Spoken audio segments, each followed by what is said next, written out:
Ang mga Warriors fans ay may hinanakit sa team dahil sa isang video na nilabas na di umano inalis or kinrap sa video si Jordan Poole. Yung video na yon ay nakaraang taon pa talaga at nag-post ulit ngayon ng Golden State. Ito yung nagpunta sila sa Tokyo.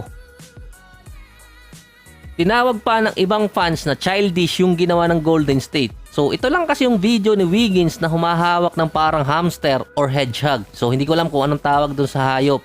Pero yung format kasi ng video na yon nakalagay sa Twitter at wala naman ako nakitang mali doon. Kahit kasi ako ginagawa ko rin na i-crop yung video minsan para pumatak sa size ng pang cellphone. Sa isang interview, inamin ni Joe Lacob na may concern talaga sila sa pagitan ni Jordan Poole at ni Draymond Green. Isa pa, naging dahilan yung mga players nila naka-max contract din kaya na-trade talaga si Jordan Poole. Malaki na kasi talaga yung lagpas nila. Una, hesitant pa silang i-trade si CP3 dito kay Jordan Poole. Pero yung record kasi ni Chris Paul, napapataas niya kasi ang winning rate ng team. Yun nga lang, injury prone na siya. At isa pa, kung willing siyang maging off the bench player. Si Klay Thompson naman naniniwala na si Jordan Poole magiging all-star sa unang taon niya sa Wizards. Si Jordan Poole din ang highest paid player ng Wizards na meron siyang $27 million, sunod sa kanya si Kyle Kuzma. Last season pa si Jordan Poole meron 20 points, 2 rebounds at 4 assists per game. May kasama yung 33% mula sa 3-point area. Sa lagay na yan, nag-struggle pa noon si Jordan Poole. Isa pa doon, kung makukuha ni Jordan Poole yung starting position, matagal na nang inaantay yun. Hindi ko naman sinasabing automatic mapupunta sa kanya dito sa Wizards, pero yung 27 million at 20 points per game, imposibleng hindi ibigay sa kanya yon. Young team din kung tutusin ng Wizards. Tinrade kasi nila yung ibang mga star player. May championship na rin naman si Jordan Poole at vital piece pa siya ng run na yun. Ang Team USA naman natalo sa Lithuania pero pasok pa rin naman sila sa Olympics at sa World Cup quarterfinals.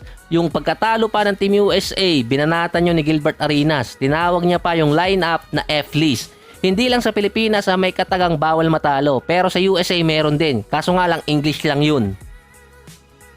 Yung iba mga fans dito, sinasabi naman na non-bearing games kasi. Isa pa doon, nahirapan din ang Team USA sa Montenegro. Binanatan din ng mga fans yung Team USA pati si Coach Steve Kerr. Tinawag pang clueless si Coach Steve Kerr na dapat ipasok si Ingram or si Anthony Edwards. Tinawag din siyang overrated at makikita nyo sa screen yung mga sinabi ng mga fans tungkol sa kanya. So hindi lang dito yan sa Pilipinas.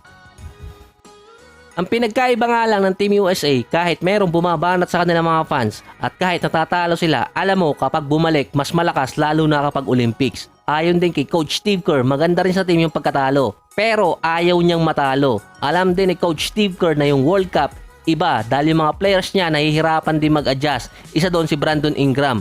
Kapag nakakatapat pa nila yung mga European teams, iba na kasi yung approach ng game. Learning experience din para kay Coach Steve Kerr, ika nga. Pero ang pinagkaiba lang kasi, sabi niya mismo, hindi dapat tingnan ng kanyang teams na madali yung kada games. Sana maging lesson sa kanila yon para maging mabuti yung next game at great game para sa kanila. Dahil nga nakuha nila yung experience para sa FIBA. So bago ko tapusin ang episode na to, ang mananalo kasi sa pagitan ng Italy at Team USA papasok ng semis at makakatapat naman ang mananalo sa pagitan ng Germany at Latvia.